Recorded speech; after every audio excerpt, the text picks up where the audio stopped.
النهارده هنعمل صينيه جلاش. اسهل حاجه ممكن تتخيليها تعمليها صينيه الجلاش دي. تجيبي الصينيه كده وهتقطعي الزيادات دي كلها. انا هعمل 2 وبعد كده احط السمنه. هنمشي كده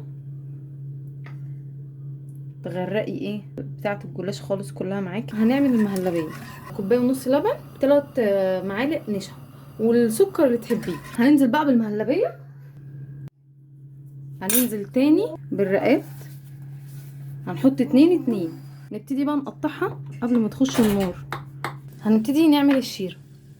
2 من السكر، هنحط 1.5 كوباية من المية. هنسيب الشيرة السكر يدوب، وبعد كده هننزل عليها بالفانيليا وعصرة ليمون.